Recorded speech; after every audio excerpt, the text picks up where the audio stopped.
Hi, I'm Clark with Santa's Lights. Today I'm going to teach you everything you need to know about extension cord management. Today we're in beautiful Land Park. We're going to match the roof line with the trees and some tree trunks. We're going to do this all in warm white color.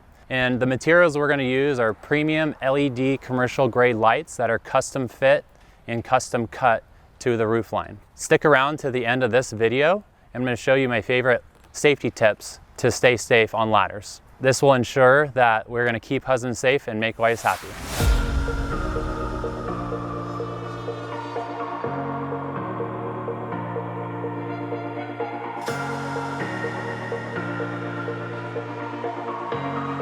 So we have multiple things going on. We have the roof line that we're doing. We did the 2 tall cypress trees and we did a tree trunk. So what we want to think about before we start doing lights and installations is where we're gonna run power to and how we're gonna run power to it. So we wanna figure out, first of all, where our power locations are. And this particular house usually has a few different ones here. So we have one that's behind a wall right here. So that is an option right there. We have one right there as well. What we do is match the color of the house. So this particular house is bright white. And so we do white extension cord to match. We really don't even need to hide this behind the downspout, although you can, but because it's matched to the house, it is really seamless and really nice. So first and foremost, if you can do it and match the color house, whether it's a white cord with a white house or a brown cord with a brown house, that's what you want to do. What happens a lot if you go to Lowe's or Home Depot or Ace Hardware and you buy an extension cord that is too long, you're gonna have to hide this somewhere, and that can be ugly and intrusive to something. Now, if you're too short, then you're gonna have a big connection that you have to tape up, and that also doesn't look very good. So what we do is we custom cut the extension cords so that it fits seamless with the house structure. Run extension cords over a concrete walkway as you find the joint line or the cut line, and you run the extension cord through that.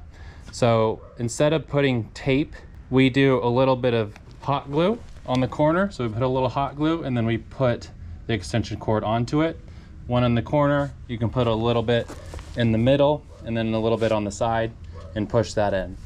Now, for example, this one is a really deep cut line, so it's okay not to put tape. So hot glue is going to totally be okay here. Now, if it's a short cut line and it's raised quite a bit, you'll want to do hot glue and Gorilla Tape. And then you can see right here how nice this is. That's white cord going over the top. If you put green or brown or black, like, you can really see that. And so we match the color of the house. Then you can see right here, we cut it right there, and then we're gonna run green extension wire, so it is more of a landscape cord that runs out. So we trail this all the way out. And again, we're custom cutting our extension cord to fit the proper areas. So this goes all the way out behind the bushes, and then we can terminate and cut it right there, and that will power whatever you want to power there. Okay, so you may be wondering how you get power to these trees without having crazy cords and obstructive cords going everywhere. What you can do with professional grade materials is that, if you can see this roof line, we terminated it right there on the corner, but in order to get power to this area, there is no power locations that we use.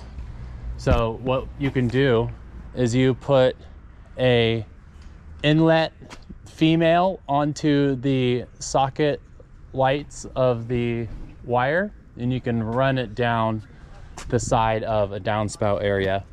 Look, you can't even see it because it's matching the house and behind the downspout. And then you can attach to there, and then, if you can barely see that too, you can run it right on the corners or downspouts of the house to match. And then you can see that we put an inlet right here to give us power here. Same thing for here. And this is where you can cut it and end the line. And so that way you don't have a whole bunch of extra stuff laying around. Everything looks good.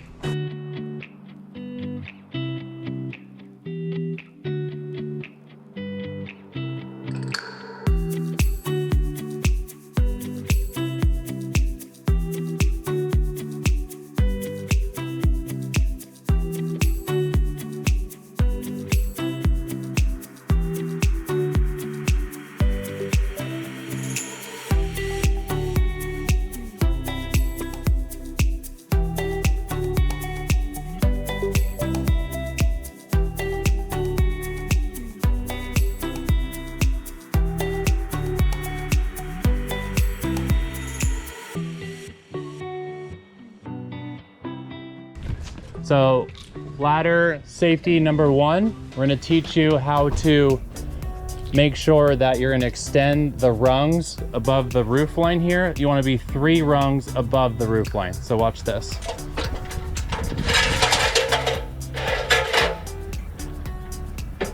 The reason why you wanna have 3 rungs minimum, you can do 4, is that when you're climbing up the ladder, and you have to get off, you have something to grab onto, and that keeps yourself safe and protected from the ladder sliding and you getting safely off the ladder.